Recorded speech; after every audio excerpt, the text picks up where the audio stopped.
శ్రీ సాయి సచ్చరిత 23వ అధ్యాయం.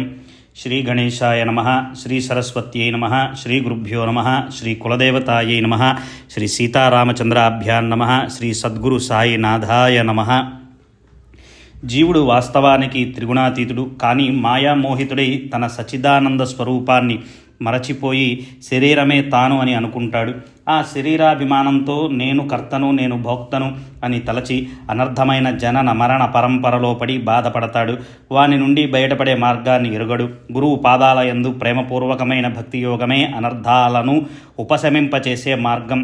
మహానటులైన శ్రీ సాయి రంగనాథులు భక్తులను ఆనందంలో రంజింపజేస్తారు. వారు అవతార పురుషులని మేము విశ్వసిస్తాము. కారణం వారి లక్షణాలన్నీ అవే. అయినా వారు నేను అల్లా యొక్క పాదదాసుణ్ణి అని వారు స్వయంగా చెప్పేవారు. సాక్షాత్తు అవతార పురుషులే అయినా లౌకిక వ్యవహారాలను, శుద్ధమైన వర్ణాశ్రమ ధర్మాలను చక్కగా ఆచరించి ప్రజలకు తెలియచేసేవారు. వారు ఎవ్వరితోనూ ఎప్పుడూ పోల్చుకునేవారు కాదు, ఇతరులను కూడా పోల్చుకోనిచ్చేవారు కాదు. చరాచరాలన్నిటిలో విశ్వంభరుణ్ణి చూచేవారికి అణకువయే ఆభరణం. వారు ఎవరిని తిరస్కరించేవారు కాదు, ఎవరిని తుచ్చంగా చూచేవారు కాదు. అన్ని జీవుల యందు చైతన్య గనుడైన నారాయణుని చూచేవారు. అనలహక్ నేనే పరమేశ్వరుణ్ణి అని ఎప్పుడూ అనేవారు కాదు. నేను ఎల్లప్పుడూ పరమేశ్వరుని స్మరించే వారి పాదదాసుణ్ణి, యాదేహక్ అని చెప్పేవారు. అల్లా మాలిక్ అని స్మరించేవారు. సత్పురుషులు ఏ జాతికి చెందినవారు, వారు ఏమి తింటారు, ఎలా ప్రవర్తిస్తారు అన్న విషయాలు, వారి స్థితిగతులు మనకు అర్థం కావు. వారు ఎల్లప్పుడూ అన్నిటికీ అతీతులు. జడులైన జీవులను ఉద్ధరించడానికి పరోపకారణ పరాయణులై సత్పురుషులు సృష్టి యందు అవతరిస్తారు. ఇదే సర్వేశ్వరుని కృప. పుణ్య సంచయం బాగా ఉంటేనే సత్పురుషులను గురించి విషయాలు విని ఆనందించాలన్న కోరిక జనిస్తుంది. ఒకసారి ఒక యోగాభ్యాసి నానా చందోర్కర్ని వెంటబెట్టుకుని బాబా దర్శనానికై మసీదుకు వచ్చాడు. అతడు పతంజలి యోగశాస్త్రాన్ని సమగ్రంగా అభ్యసించాడు. కానీ అతని అనుభవం చూస్తే అతనికి ఒక్క క్షణమైనా సమాధి స్థితి సాధ్యమయ్యేది కాదు. సాయి మహారాజు యోగీశ్వరులు, వారి అనుగ్రహం ఉంటే నా సంశయాలు తొలగిపోయి సమాధి వ్యవస్థ స్థిరపడుతుంది అని తలచి సాయిబాబాను దర్శించుకోగా అప్పుడు బాబా ఉల్లిపాయను నంజుకుంటూ రొట్టెను తింటూ కూర్చున్నారు. ఎండు చద్ది రొట్టెను, ఉల్లిపాయను బాబా నోటి వద్ద చూచిన సందేహాలను ఇతడేం నివారించగలడు అని అతనికి అనుమానం కలిగింది. అతని మనసులో వికల్పం కలిగింది. అంతర్జ్ఞాని అయిన సాయి మహారాజ్, నానా ఉల్లిపాయను జీర్ణించుకొనగలిగిన వారే దానిని తినాలి, జీర్ణించుకునే శక్తి ఉన్నవారు దానిని నిర్భయంగా తినవచ్చు అని అన్నారు. ఆ మాటలు వినిన యోగాభ్యాసి చకితుడయ్యాడు, అంటే ఆశ్చర్యపోయాడు అని. విశ్వాసంతో సాయిని శరణుజొచ్చాడు. తర్వాత బాబా వచ్చి తమ ఆసనంపై కూర్చున్నారు. ఆ యోగాభ్యాసి మనసులో సంకల్ప వికల్పాలు లేకుండా శ్రద్ధతో బాబా వద్ద కూర్చున్నాడు. తన సందేహాలకు సమాధానాలను తెలుసుకుని బాబా విభూతిని, ఆశీస్సులను పొంది సంతోషంగా వెళ్ళిపోయాడు. ఇటువంటి అనేక కథలను శ్రవణం చేస్తే దుఃఖాలు, మోహాలనే అనర్థాలు వెంటనే ఉపశమిస్తాయి. యోగాలలో అన్నిటికంటే ఉత్తమమైనది పతంజలి యోగ సూత్రాలు. ఒకటి సమాధి స్థితి అని అంటే యోగంలో అది ఒక మంచి ఉన్నతమైన స్థితి అన్నమాట. నీటి గుంట చిన్నదే అయినా అత్యంత దుర్గంధంతో కూడుకుని ఉన్న ఆ మురికి గుంటను పంది నిరతిశయ సుఖమని అనుకుంటుంది. అట్లే జీవుడు, చిలుక, వీరి పరిస్థితి ఒకటే. ఒకరు శరీరంలోనూ ఒకటి పంజరంలోనూ బంధింపబడి ఉన్నారు. చిలుకకు స్వాతంత్ర్యం లేకున్నా పారతంత్రమే బాగా ఉన్నదనుకుంటుంది. కూపస్థ మండూకం అంటే బావిలో కప్ప అని వంటి ఈ చిలుక దాని సర్వ సుఖాలు పంజరంలోనే ఉన్నాయని అనుకుంటుంది. పాపం దానికి స్వాతంత్ర్యంలోని ఆనందం తెలియదు. కాముకుడైన జీవుడు కూడా అట్లే. కాముకుడు అంటే కోరికలతో ఉన్నటువంటి జీవుడని. ఆహా, నా పంజరం ఎంత సుఖంగా ఉంది, ఊగటానికి బంగారు కమ్మి ఎంత బాగా ఉంది, తలక్రిందులుగా వేలాడుతున్నా, కాలు కాస్తైనా కదలకున్నా పర్వాలేదు, నేను బాగా ఉన్నాను, బయట ఈ సుఖం లభిస్తుందా, తినటానికి దానిమ్మ గింజలు, రుచికరమైన మిరపకాయలు దొరకవు, నా సుఖాన్ని నేను చేతులారా వదులుకోవాలా అని అనుకుంటుంది. కానీ ఆ చిలుకకు తగిన సమయం వచ్చిందా? అకస్మాత్తుగా ఎవరో కలిసి ప్రేమగా దాని వెన్ను తట్టి కళ్ళకు అంజనం వేస్తారు. ఆ స్పర్శతో శక్తిపాతమై కళ్ళు తెరుచుకుని పంజరం నుండి బయటకు పడి రెక్కలు విప్పుకొని గాలిలో ఎగురుతుంది. ఇక దానిని ఎవరు ఆపగలరు? ఎదుట విశాల జగత్తు కనిపిస్తుంది. యథేచ్ఛగా తినటానికి దానిమ్మ గింజలు, జామపళ్ళు, స్వేచ్ఛగా విహరించటానికి విశాలాకాశం. అప్పుడు స్వాతంత్ర్య సుఖాన్ని అనుభవిస్తుంది. అట్లే ఈ జీవుని పరిస్థితి.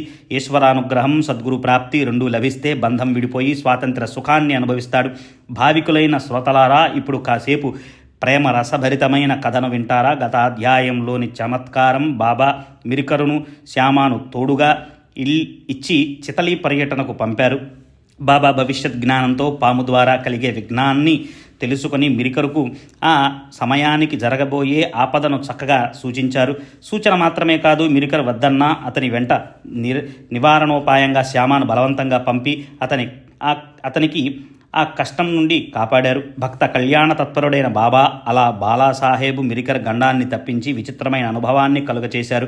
అంతకంటే ఘోరంగా శ్యామకు అకస్మాత్తుగా పాము కరచిన పరిస్థితిలో బ్రతుకుతాడన్న ఆశ కూడా లేనప్పుడు బాబా అతనిని మృత్యువు నుండి విముక్తుణ్ణి చేశారు. ముందుగా ఈ కథ శ్రోతలకు చెప్తాను.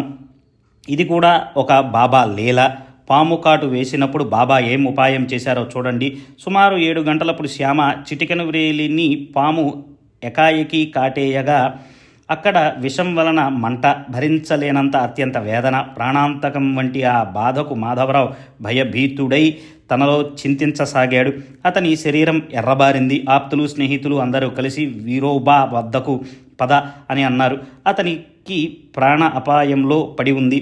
నిమోంకర్ వచ్చి విభూదిని తీసుకుని వెళ్ళు అని చెప్పాడు. మాధవరావు మసీదుకు పరుగు తీశాడు. బాబా ఏం చేశాడు? బాబా చూపు శ్యామ చూపులలో కలవగా బాబా చేసిన చమత్కారం చూడండి. అతనిని పైకి రానివ్వకండి, బాగా తిట్టసాగారు. భట్టు, పైకి ఎక్కవద్దు, ఎక్కావంటే కబడ్దార్, పో, కిందకు దిగిపో అంటూ గట్టిగా గర్జించారు. నిప్పులు చెరుగుతున్నట్లు బాగా కోప్పడ్డారు. బాబా ఎందుకు ఇంత కఠిన వచనాలను విసిరారు అని మాధవరావు చకితుడయ్యాడు. వారి క్రోధాన్ని చూచి మాధవరావు చాలా గాబరా పడ్డాడు. అతనికి ఏం తోచలేదు. ధైర్యం సడలిపోయి క్రిందనే కూర్చున్నాడు. తన దేవునికే కోపం వస్తే, బాబాయే తనను తిరస్కరిస్తే ఇక బ్రతికే ఉపాయం లేదని మాధవరావు భయపడ్డాడు. ఘోరంగా మండిపోతున్న బాబా యొక్క క్రోధాన్ని చూచి వారి తిట్లను, శాపాలను విని ఎవరు మాత్రం గాబరాపడరు. అది అటువంటి భయంకర పరిస్థితి. మసీదు నా పుట్టినిల్లు, నేను సాయికి కన్న కొడుకును, మరి కన్న తల్లే బిడ్డను ఇవాళ ఎంతగా కోప్పడుతుంది ఎందుకు? పాము కాటేసింది అన్న వేదనను తల్లి దగ్గర కాక మరెక్కడ చెప్పుకుంటాం? కానీ ఆ తల్లే తన్ని తరిమేస్తే ఇక నా గతి ఏమిటి అని దీనంగా మొహం పెట్టాడు. బిడ్డకు కన్న తల్లి ఎట్లాగో మాధవరావుకు బాబా కన్న తల్లి. ఇటువంటి అనుబంధం అహర్నిశలు ఉండగా మరి ఈరోజు ఇదేం పరిస్థితి? తల్లే తన్ని తరిమేస్తే ఇక బిడ్డను ఎవరు రక్షిస్తారు? అప్పుడు మాధవరావు ప్రాణాల మీద ఆశకు నీళ్లు వదులుకున్నాడు. కొంతసేపు గడిచాక బాబా శాంతించారు. మాధవరావుకు ధైర్యం తెచ్చుకుని పైకి వెళ్ళి కూర్చున్నాడు. అప్పుడు బాబా, నీవు ధైర్యం వదలకు, ఏం చింతపడకు, నీవు బాగవుతావు, దయాళువైన ఫకీర్ నిన్ను సంరక్షిస్తాడు. ఇంటికి వెళ్ళి సుస్థిరంగా కూర్చో, ఇంటి నుండి బయటకు ఎక్కడికి వెళ్లకు, నిర్భయంగా నిశ్చింతగా ఉండు, నా మీద విశ్వాసముంచు అని చెప్పారు. శ్యామ ఇంటికి చేరుకునేసరికి బాబా తాత్యాతో కబురు పంపారు. అతను నిద్రపోవద్దని చెప్పు, ఇంటిలోనే తిరుగుతూ ఉండాలి, నచ్చిన దాన్ని సుఖంగా తిని జాగ్రత్తగా ఉండమని చెప్పు. కాకాసాహెబ్ దీక్షిత్తో బాబా, రాత్రి కునుకు పడుతుంది, అతనిని నిద్రపోనివ్వకండి అని చెప్పారు. అలా జాగ్రత్త పడగా ఆ బాధ వదిలిపోయింది. వ్రేలి మీద విషపు మంట కొద్దిగా ఉంది, తర్వాత అది కూడా పోయింది. ఎటువంటి భయంకరమైన గండం గడిచింది. ఇటువంటి ప్రేమమయి సాయి మాత భక్తుల కోసం కరుణతో కరిగిపోతారు. భట్టు, పైకి ఎక్కవద్దు అన్న శబ్ద ప్రహారాన్ని బాబా మాధవరావు పైన ప్రయోగించారా? కాదు. ఆ శబ్ద సంధానం మాధవరావును ఉద్దేశించి కాక కాటేసిన పాముపై తీవ్రంగా ప్రయోగం పడింది. ఎక్కావంటే కబడ్దార్ అన్న సాయి నోటి నుండి వెలువడిన తీక్షణమైన ఆజ్ఞతో విష సంచారం ముందుకు ప్రసరించకుండా అక్కడే ఆగిపోయింది. అంత మాత్రమే కాదు, పో, కిందకు పో, దిగిపో అన్న సాయి యొక్క మాటే పంచాక్షరి మంత్రం. దానితో తక్షణం విషం దిగిపోయింది. అంతే. లౌకికమైన పంచాక్షరి మంత్రాలు, ఇతర ఉపాయాలు అవసరం లేదు. ఈ విధంగా భక్తులకు ఆశ్రయమైన సాయి భక్తుల కష్టాలను తొలగిస్తారు. బాబా ఏ మంత్రావర్తన చేయలేదు, నీటిని బియ్యాన్ని మంత్రించి చల్లలేదు. మరి విషం ఎలా దిగిపోయింది? ఇది చమత్కారం కాదు, వారి నోటి నుండి వెలువడిన మాట మంత్రంతో మాధవరావు బాధ తగ్గిపోయింది. వారి కరుణకు అంతమంటూ లేదు. గత అధ్యాయంలో సూచించిన అద్భుతము రసభరితమైన మొత్తం కథనంతా శ్రోతలు శ్రద్ధగా వినండి. మునుపటి అధ్యాయంలో వర్ణించిన దానికంటే ఇది విశేషమైనది. సాయిబాబా ఎలా లీలను చేస్తారో శ్రోతలు వింటారు. రసపూరితమైన ఈ కథలను వింటే గురు వచనాల యందు దృఢ విశ్వాసం కలిగి కర్మ అకర్మ వికర్మలు తొలగి పోయి గురుచరణాల యందు నిష్ట ఏర్పడుతుంది. సులభాతి సులభమైన ఉపాయం సాయి పాదాలను హృదయంలో స్మరించడం. మాయా నిరసనానికి ఇదొక్కటే తరుణోపాయం. ప్రపంచంలోని భయం బహు బాధాకరమైనది. మాయా సముద్భూతమైన ఈ దుఃఖ కథా శ్రవణంతో విచ్ఛిన్నమై అఖండ ఆనందం కలుగుతుంది. ఒకసారి షిరిడీలో మహామారి కలరా వ్యాధి వ్యాపించగా గ్రామస్తులు భయభీతులై గ్రామంలో దండోరా వేశారు. రహదారులన్నీ మూసివేశారు. కలరా వ్యాధి అధికమయ్యేసరికి గ్రామస్తులు చాలా కలవరపడ్డారు. ఇతర గ్రామాల వారు రాకూడదని ఆంక్షలను విధించారు. అన్ని వ్యవహారాలు ఆగిపోయినాయి. ఊరిలో కలరా ఉన్నంత వరకు మేకను చంపరాదు, గ్రామ సరిహద్దులు దాటి ఏ బండి రాకూడదు అన్న నియమాలను పాటించసాగారు. గ్రామస్తులకు క్షుద్ర దేవతలపై ఉన్న ఈ మూఢ విశ్వాసం బాబాకు అస్సలు నచ్చలేదు. వారి ఉద్దేశంలో అది జనుల అజ్ఞానం. అక్కడ ఊరివారు నియమాలను విధించటం, వానిని బాబా అతిక్రమించడం ఎలా జరిగిందో శ్రద్ధగా వినండి. గ్రామ పంచాయతీ వారి నియమాలను గ్రామస్తులు పాటించాలి. వానిని ఏ కాస్త ఉల్లంఘించినా పరిహారంగా జరిమానా చెల్లించాలి, శిక్ష పడుతుంది. బాబాకు ఆ శిక్ష భయం లేదు. వారు ఎప్పుడు నిర్భయులు. వారు హరిచరణాలలో లీనమైపోయారు. కాలాన్ని జయించిన వారు. ఒకసారి వేరే ఊరి నుండి కట్టెలతో నిండిన ఒక బండి ఊరి శివారు వద్దకు రాగా అప్పుడు కఠిన పరిస్థితి ఏర్పడింది. ఊరివారు తగువులాడుకోసాగారు. ఊరిలో కర్రలకు కరువుగా ఉందని ఊరివారందరికీ తెలుసు. కానీ నియమాన్ని ఉల్లంఘించటం ఉచితం కాదని అందరూ బాధపడసాగారు. బండివాని వద్దకు వెళ్ళి బండిని వెనుకకు మరలించసాగారు. ఈ విషయం బాబాకు తెలిసి వెంటనే అక్కడికి చేరుకున్నారు. వారు స్వయంగా బండి ఎదుట నిలబడి బండివానికి ధైర్యం కలిగించి గ్రామస్తుల పట్టుదల వదిలిపోయింది. బండి గ్రామ శివారులోకి వచ్చింది. అక్కడ నుండి బండి మండప ద్వారం వద్దకు రప్పించి మండపంలో బండిని ఖాళీ చేశారు. ఎవరి నోటి నుండి ఒక మాటైనా రాలేదు. గ్రీష్మం కానీ, శరత్కాలం కానీ, హేమంతం కానీ, వర్షాకాలం కానీ, వసంత ఋతువు కానీ మసీదులో ఎల్లప్పుడూ బాబా ధుని మండుతుంది. బాబా యొక్క నిర్ధారణ ఎంత విచిత్రమైనది. అగ్నిహోత్రం వలె బాబా యొక్క పవిత్ర ధుని అహోరాత్రులు ప్రజ్వలిల్లుతూనే ఉంటుంది. కేవలం ఈ ధుని కోసమే బాబా కర్రలను కొని మండపం ఎదుట గోడకు రాసి పోసి ఉంచేవారు. సంత రోజున కర్రలు తెప్పించి పోగు చేసి ఉంచేవారు. వానిపైనే పొరుగువారి కళ్ళు. తమకు లాభం కలిగించే చోట నిర్లక్ష్యంగా ఉండేవారు అరుదు. బాబా పొయ్యిలోకి కట్టెలు లేవు, కర్ర పుల్లలు లేందే పొయ్యి రాజుకోదు అని ఏవేవో కళ్ళబొల్లి మాటలు చెప్పేవారు. వారు కూడా తమ వాటాను తీసుకుని పోయేవారు. ఇతరులను కష్టపెట్టడం స్వార్థుల స్వభావం. మసీదులోని సభా మండపానికి ద్వారం లేదు. అందువల్ల వారికి మంచి అవకాశం. అవసరమున్న వారు మోసగాళ్ళు కూడా లాభం పొందేవారు. అంటే అవసరం ఉన్నవాళ్ళు లేని వాళ్ళు కూడా ఆ కర్రలను తీసుకుని వెళ్ళిపోయేవారు. సాయిబాబా గొప్ప పరోపకారి. వారి ఉదారత్వాన్ని ఎలా వర్ణించను. ఇతరులను కష్టపెట్టడం స్వార్థుల స్వభావం. మసీదులో సభా మండపానికి ద్వారం లేదు కావున వారి ఇష్టం వచ్చినట్టు యథేచ్ఛగా తీసుకుని వెళ్ళటం మొదలుపెట్టారన్నమాట. పైకి కఠినంగా కనిపించిన వారి అంతరంగం అత్యంత కోమలం. వారి మహిమ అగాధం. నిరభిమానంగా వారి చరణాలకు అభివందనం చేస్తేనే వారిని అవగాహన చేసుకోగలం. పరమేశ్వరుడు చరాచరాలలో వ్యాపించి ఉన్నాడని నిరంతరం గుర్తించి ఎవరితోనూ వైరం తెచ్చుకోకూడదు. వైరం అంటే గొడవలు పెట్టుకోకూడదని. సృష్టి అంతటా దశ దిశలు ముందు వెనక లోపల బయట పరమేశ్వరుడు నిండి ఉన్నాడని తెలుసుకున్నవారు ఎవరినైనా చెడు బుద్ధితో చూస్తే బాబా బాధపడేవారు. సాయిబాబాకు సంపూర్ణమైన వైరాగ్యం ఉన్న సమాజ వ్యవస్థను రక్షించటానికి, తమను ఆశ్రయించిన వారికి మార్గదర్శకంగా ఉండటానికి ప్రాపంచుకునివలే ఆచరించేవారు.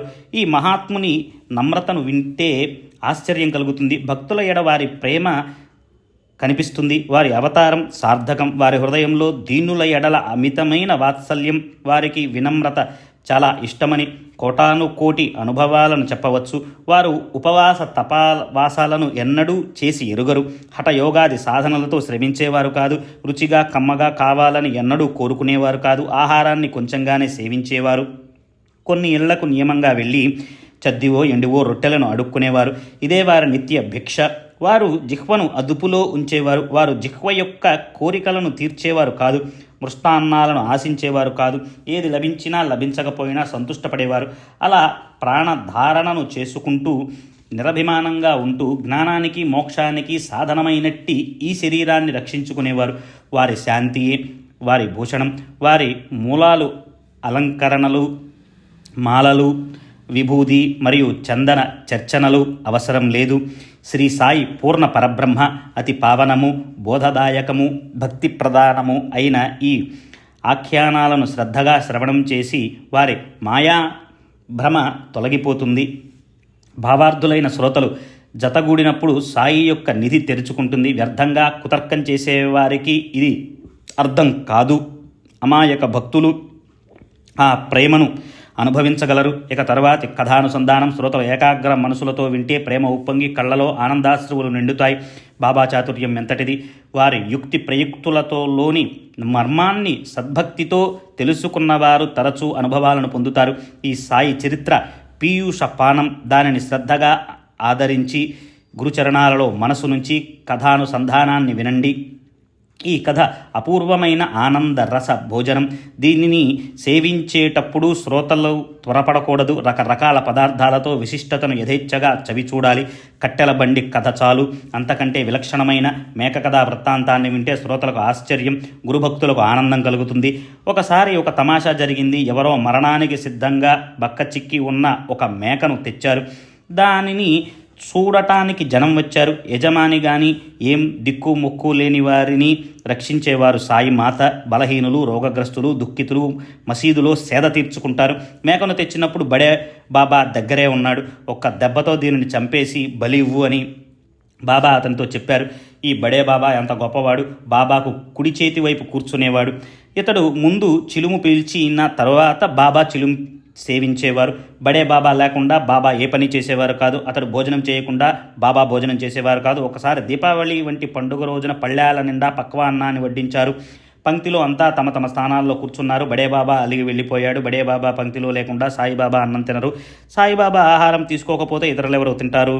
అందువలన అందరూ వేచి ఉండి చివరకు బడే బాబాను వెదకి పట్టుకొని వచ్చారు. అతడు పంక్తిలో కూర్చున్నాక బాబా ఆహారాన్ని సేవించారు. జరుగుతున్న కథను వదిలి బడే బాబా గురించి తెలియజేయాలని నాకు అనిపించింది. దీనిని అడ్డు కథ అని తలవకండి. బడే బాబా బాబా యొక్క అతిథి.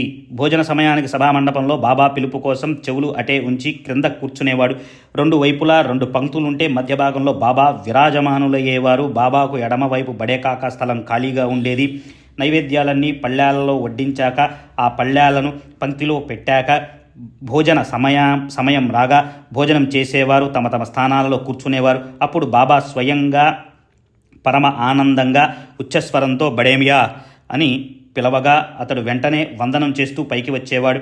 నిష్కారణంగా అన్నంపై అలిగిన వాణిని ఆదరించడము, ఆహారాన్ని అవమానపరచిన వారిని ఇంత గౌరవం ఎందుకు అంటే బాబా లౌకిక వ్యవహార పద్ధతిని తాము స్వయంగా ఆచరించి చూపారు. భోజన పంక్తిలో అతిథికి పెట్టకుండా అన్నం సేవించటం ఉచితం కాదు. గృహస్థుల ఈ ధర్మాన్ని బాబా ఎప్పుడూ ఉల్లంఘించేవారు కాదు. భక్తుల ఆపదలను తొలగించే పనులను వారు స్వయంగా ఆచరించేవారు. అతిథి పూజలో ఇష్టప్రాప్తి, దాని వలన అరిష్టాలు తొలగిపోతాయి, లేకపోతే విఘ్నాలు నిశ్చయం. అందువలన శిష్టుల అతిథులను పూజిస్తారు. అతిథి భోజనం చేయకుండా ఉంటే పశుపుత్ర ధనధాన్య వినాశనం. అతిథిని ఉపవాసముంచితే అనర్థాన్ని ఆహ్వానించినట్లే. సాయి సమర్థులు బడే బాబాకు ప్రతిరోజు 50 రూపాయలను దక్షిణగా ఇచ్చేవారు. అతనికి వీడుకోలు చెప్పడానికి స్వయం 100 అడుగులు అతని వెంట వెళ్ళేవారు. మేకను బలి ఇమ్మని ఆ బడే బాబాకు మొదట అవకాశాన్ని ఇస్తే దీనిని ఊరికినే ఎందుకు వధించాలి అని అన్నాడు. ఇక్కడే ఉన్న మాధవరావుతో బాబా, శ్యామ నీవైనా కత్తి పట్టుకొనిరా, ఈ మేకను కోద్దాం వెళ్ళు అని ఆజ్ఞాపించారు. మాధవరావు గొప్ప భక్తుడు. రాధాకృష్ణబాయి వద్దకు వెళ్ళి కత్తిని పట్టుకుని వచ్చి బాబా ముందు ఉంచాడు. మాధవరావు కత్తి పట్టుకుని రావటానికి శ్రమపడినా అతడు కత్తి లేకుండా వచ్చి ఉంటే అది బాబాకు నచ్చేది కాదు. ఇంతలో ఈ విషయం రాధాకృష్ణబాయి చెవిలో పడి ఆమెకు దయ కలిగి కత్తి వెనుకకు తెప్పించేసుకుంది. మాధవరావు మరో కత్తిని పట్టుకుని రావటానికి వెళ్ళి తన చేతులతో ఆ హత్య జరగకూడదని వాడాలోనే కూర్చుండిపోయాడు. తర్వాత కాకా దీక్షితు మనసును పరీక్షించాలని బాబా, నీవు వెళ్ళి కత్తి పట్టుకునిరా, ఆ మేకను వధించి దానిని బాధ నుండి విముక్తి చేద్దామని ఆజ్ఞాపించారు. కాకా అపరంజి బంగారమని బాబాకు తెలిసినా దానిని కాల్చి పుటం పెట్టితేనే తప్ప జనులకు విశ్వాసం కుదరదు. బంగారం మంచిదా కాదా అని గీటురాయి మీద పరీక్షించకుండా జనం ఒట్టి మాటలను నమ్మరు. విలువ రావటానికి రత్నం సమ్మెట పోట్లను సహించాలి, అట్లే సుత్తి దెబ్బలు సహించకుండా రాతి దివ్యత్వం రాదు. అంటే రాయిని శిల్పంగా మార్చాలి అని అంటే సుత్తి సాన పెట్టి చెక్కుతారు కదా, కార్వింగ్, అదనమాట. కాకాబాబా మెడలోని తాయెత్తు అయినా ఇతరులకి విషయం ఎలా తెలియచేయాలి? రత్నాన్ని పరీక్షించేవారు దానికి తీగ కట్టి అగ్నిలో వేస్తారు. సత్పురుషుల వచనాలు సందేహించేవారి సంకల్పం వ్యర్థం, వారి మాటలు సారహీనం, వారు పరమార్థాన్ని కించిత్తైనా సాధించలేరు. గురువచనాలు వందనీయమని తలచేవారి స్వార్థం పరమార్థం సఫలీకృతమవుతాయి. అంటే గురువు ఏది చెప్తే అది చెయ్యాలి అనేవారు ఎప్పుడూ కూడా మంచి ఫలితాన్ని పొందుతారు అని దీని మీనింగ్. కానీ వాని యందు దోషాన్ని కుటిలత్వాన్ని చూచేవారు అధఃపతనానికి పొందుతారు. సేవా తత్పరులు, గురువు ఆజ్ఞయందు గౌరవమున్నవారు తమ ఇష్టాయిష్టాలను ఆలోచనలను గురువు శిరస్సుపై ఉంచుతారు. గురువు ఆజ్ఞను పాలించే సేవకులు స్వతంత్రంగా ఆలోచించరు. గురువు ఆజ్ఞను ఎప్పుడూ పాటించేవారు మంచి చెడులను సారాసారాలను చూడరు. వారి చిత్తం సాయి నామస్మరణలో, దృష్టి సాయి సమర్థుని చరణాలలో ఉంటుంది. మనోవృత్తి సాయి ధ్యాన ధారణల యందు ఉంటుంది. వారి శరీరం సాయి కొరకే. గురువు ఆజ్ఞను ఆజ్ఞా పాలనను రెండింటితో ఒక్క క్షణమైన ఆలస్యం సహింపరానిది. ఇది విలక్షణమైన విధానం. దీక్షితు శుద్ధ సత్వ గుణం కల ధీరుడు, మహామేరు పర్వతం వలె దృఢ నిశ్చయం కలవాడు. మేక ప్రాణాలను ఎలా తీయాలా అన్న ఆలోచన అతనికి సోకనే లేదు. అమాయకమైన మేక చూస్తోంది, దాని ఆత్మ తల్లడిల్లుతుంది. స్వచ్ఛమైన తన చరిత్రకు అప్రతిష్ట పైగా మహాపాపం పైన పడుతుంది అన్న ఆలోచనే అతనికి లేదు. ఆజ్ఞాభంగం పాపం, ఆజ్ఞా పరిపాలన కంటే పుణ్యం లేదు. గురువు ఆజ్ఞయే ప్రమాణమని తలచే అతని కోమలాంతఃకరణంలో విచిత్రమైన ప్రేరణ కలిగి మేక ప్రాణాలు తీయటానికి ఉద్యుక్తుడయ్యాడు. బాబా ఆజ్ఞానుసారం సాఠేవాడకు వెళ్ళి ఆయుధాన్ని తెచ్చి మేకను వధించడానికి సిద్ధమయ్యాడు. కించిత్తైనా సంకోచించలేదు.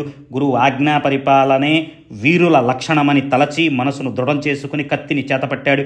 దీక్షితు పవిత్రమైన బ్రాహ్మణ వంశంలో జన్మించాడు. పుట్టినది మొదలు అహింసా వ్రతాన్ని ఆచరించినవాడు. మరి అతనికి ఇలాంటి సందర్భంలో చేతులు ఎలా వస్తాయి? గురువాజ్ఞ పాలనకు మనసులో గట్టిగా నిశ్చయించుకున్నవాడు, కానీ గుండె దడదడలాడింది, శరీరం చెమటలు పట్టింది. కాయావాచ మనస శబ్ద ప్రహారమే తెలియనివాడు శస్త్రప్రహారం చేయటమా? ఎంత కఠినమైన సంఘటన! గురువు వచనాలను అనుమానించిన వారికి వేరు గతి లేదు. పైగా వారి పూర్వపుణ్య కర్మ నిశ్చయంగా నశిస్తుంది.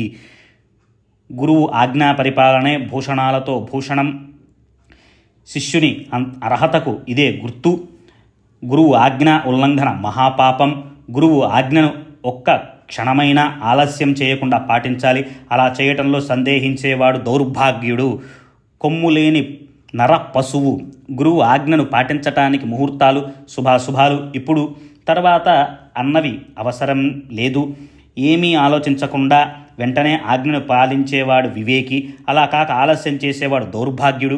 దీక్షితు ఒక చేతితో పంచెను నడుముకు బాగా బిగించుకొని, రెండవ చేతిలో కత్తిపుచ్చుకొని చొక్కాను చేతిపైకి జరుపుకుని మేక వద్దకు వచ్చాడు.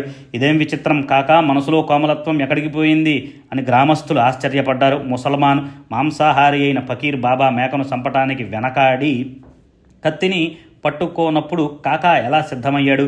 మహాపురుషులు వజ్రం కంటే కఠినంగాను, కుసుమాల కంటే కోమలంగాను ఉంటారని అంటారు. అది నిజమే. దీక్షితు కత్తి పట్టుకున్న చేయిని పైకి లేవనెత్తి, బాబా ఒకసారి చెప్పండి, దీన్ని చంపేయనా అని అడిగాడు. శస్త్రధారణ ఆర్తులను రక్షించడానికి కదా, ఆ శస్త్రంతో నిరపరాధ మేకను చంపడమా? గురుసేవకే ప్రాణాలను అంకితం చేసిన వారికి సంకోచమా? దీక్షితు మేకను చంపాలని త్వరపడినా అతని హృదయంలో కరుణ వలన చేయి వెనకకే గాని ముందుకు సాగటం లేదు. ఇంకా చూస్తున్నావేంటి, చంపేసేయి అన్న బాబా చివరి ఆజ్ఞను విని దీక్షితు ఆవేశంతో దెబ్బ కొట్టడానికి వంగాడు. కత్తిని పైకెత్తాడు. మేకకు పోయే కాలం వచ్చింది. అయినా దానిని రక్షించేవాడు భగవంతుడు.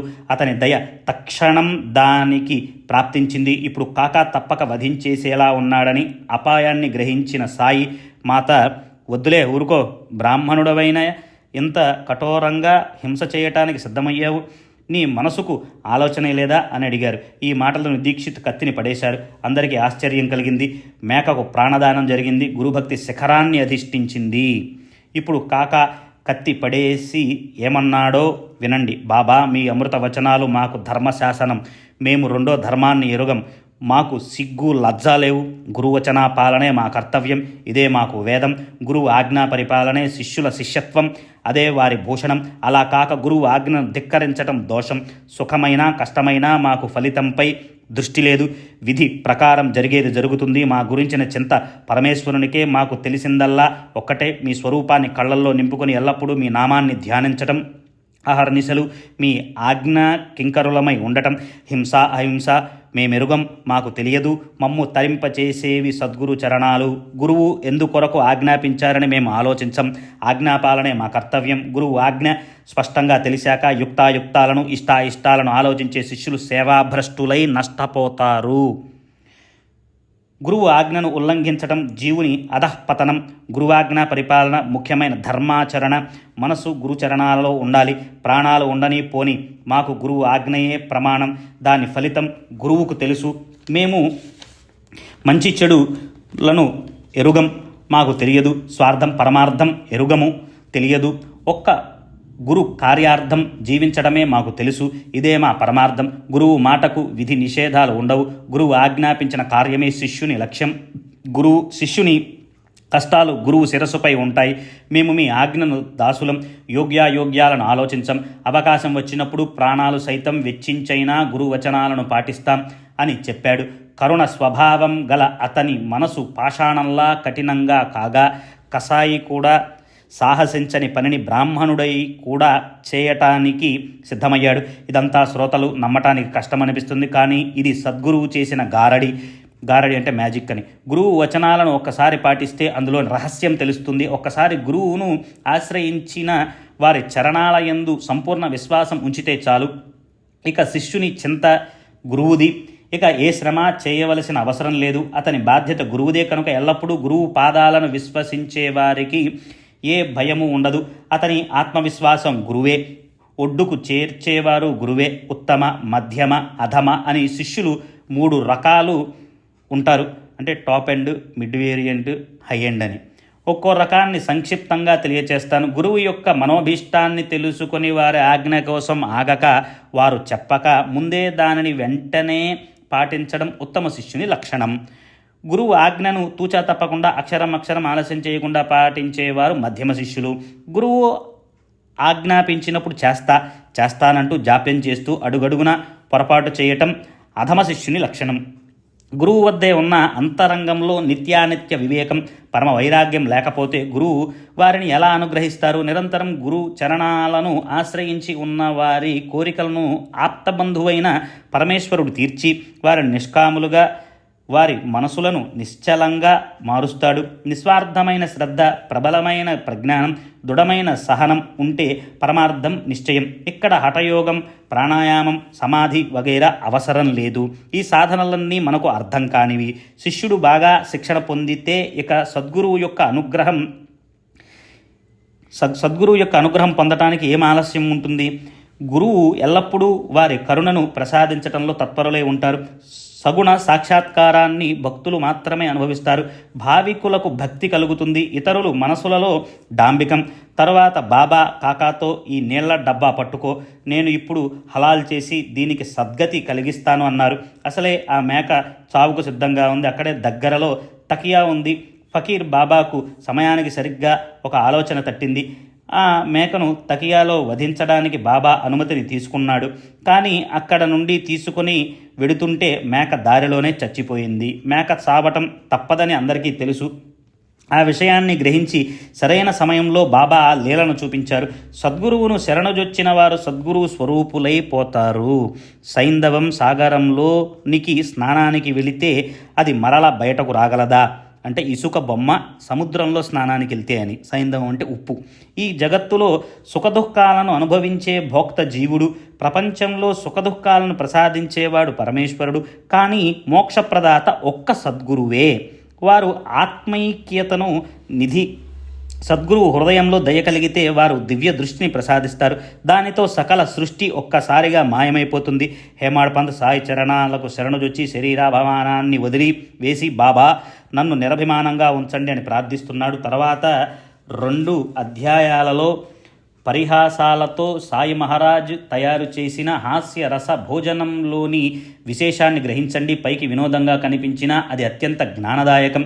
అర్థం చేసుకున్న భక్తులు పరమ సుఖాన్ని పొందుతారు. స్వస్తి శ్రీ సంత సజ్జన ప్రేరితము భక్త హేమాడ్ పంత్ విరచితము అయిన శ్రీ సాయి సమర్థ సచ్చరితంలో గురుభక్తి లీలా దర్శనమను 23వ అధ్యాయం సంపూర్ణం. సద్గురు సాయినాథార్పణమస్తు. శుభం భవతు.